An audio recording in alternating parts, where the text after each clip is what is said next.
Welcome back, duelist, to Duel Hub. In this video, I'm going to be showing you guys my updated Evil Eye deck profile for October 2020. I've kind of more converted it to a strictly going first and more of a control style, so let's get right into it. Alright, so starting off with our monster lineup, we have triple copies of Sergio, Watcher of the Evil Eye. When he's normal summon, you can add an Evil Eye card from your deck to your hand, and then when he's equipped with Evil Eye of Selene, you can quick effect and target one special summon monster your opponent controls and destroy it. Very good. Next up, running triple copies of Basilius, Familiar of the Evil Eye. Really good extender. If you control an Evil Eye monster, you can special summon this card from your hand. You can only do that once per turn, and then during your main phase, you can send one Evil Eye spell or trap from your deck to the graveyard. Allow you to make some plays there. Next up, for our monster lineup, I'm running 2 copies of Catobopus, Familiar of the Evil Eye. Has good extending capabilities as well. When he's in your graveyard, you can special summon him out.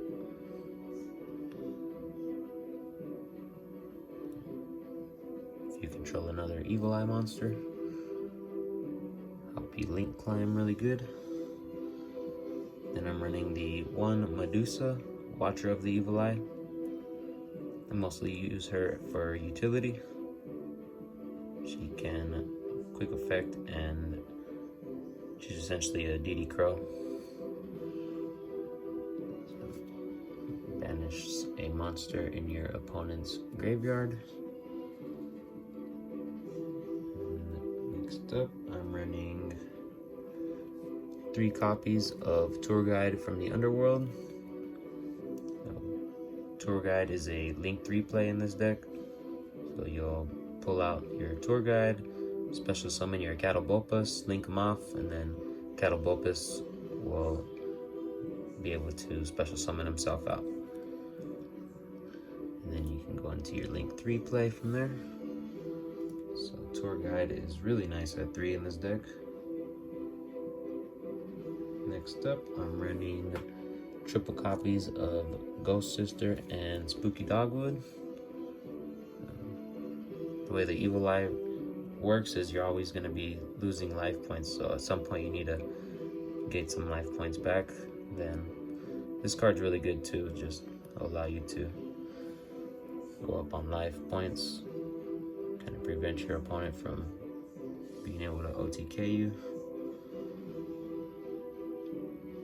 Then to round out the monster lineup, I'm running 2 copies of Artifact Scythe. Really, really nice. Allow you to lock your opponent out of the extra deck, which is very nice. Okay, moving right along into our spell cards. I'm running 3 copies of Evil Eye Domain Pareidolia.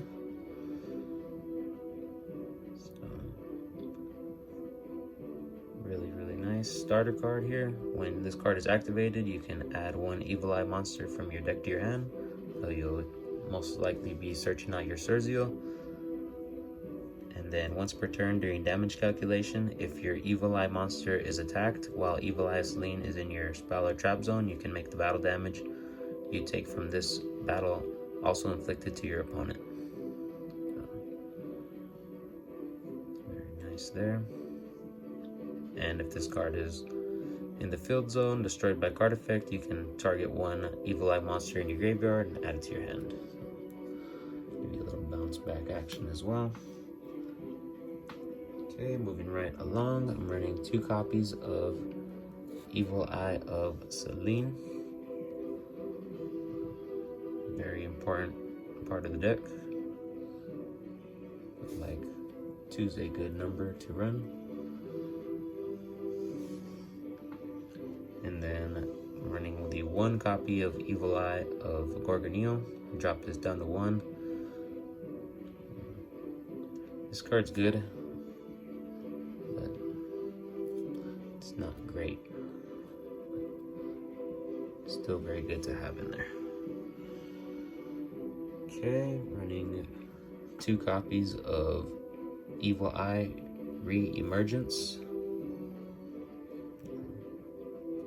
Very, very nice. Allow you to extend and link climb.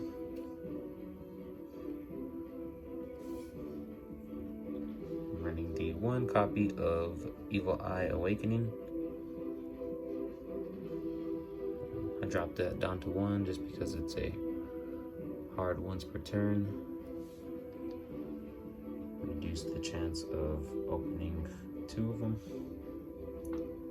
And I'm still running 3 copies of Super Polymerization. This card is so underrated. This card is super underrated. So, very, very underrated.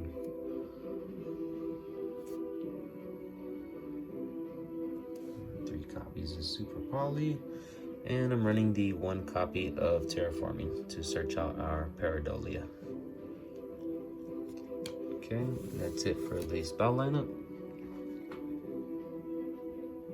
And for the trap cards, I'm running 3 copies of Artifact Sanctum. Very powerful card. Allow you to bring out your Scythe and lock out your opponent out of the extra deck.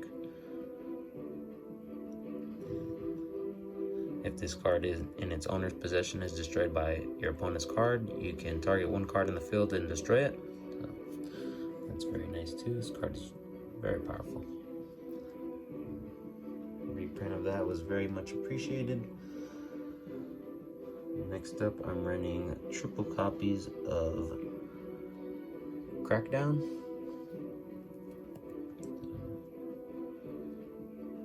Your opponent pulls anything out, just snatch it right up. I was considering putting Lost Winna here at this slot at 3, but I think the Crackdown's better because they could still use their monster even if it's negated for a material of some sort. So I think Crackdown was the better selection. It's been working, so I like that. Then 3 copies of Compulsory Evacuation Device.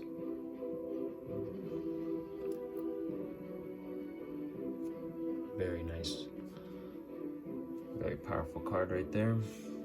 And I'm running just the 1 Evil Eye Retribution for some nice utility.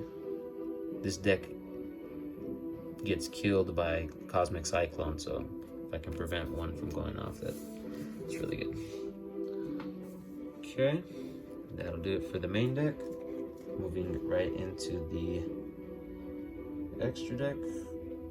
Very straightforward. I'm running 3 copies of Gorgon, Empress of the Evil-Eyed.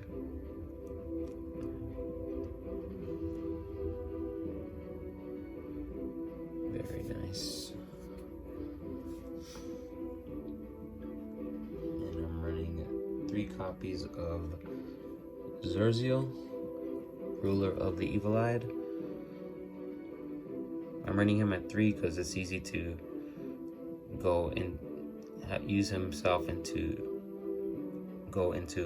himself again, like, so you can get his secondary effect to trigger off when this card was link summoned with using a monster with 26 higher attack as material. Then he can make a second attack during each battle phase. So you could just go into your Zerziel and then go into another Zerziel, and then you could have that go off. Kind of very easy to do that. Zerziel is very, very powerful. So easy to go into him now. And 1 Artifact Dagda.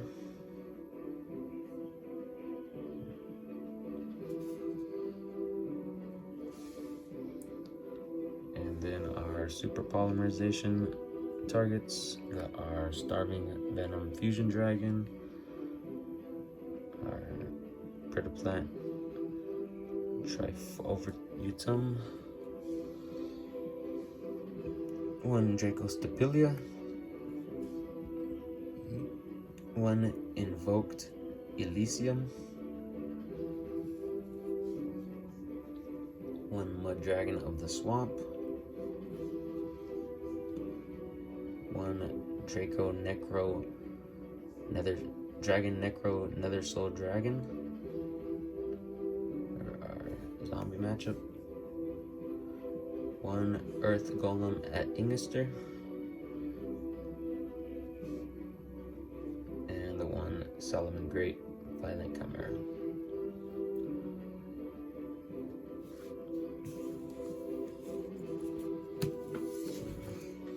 That'll do it, folks, for my Evil Eye deck profile. So let me know what you guys think. Let me know what you guys are doing differently. And until the next one, this is Dual Hub signing off.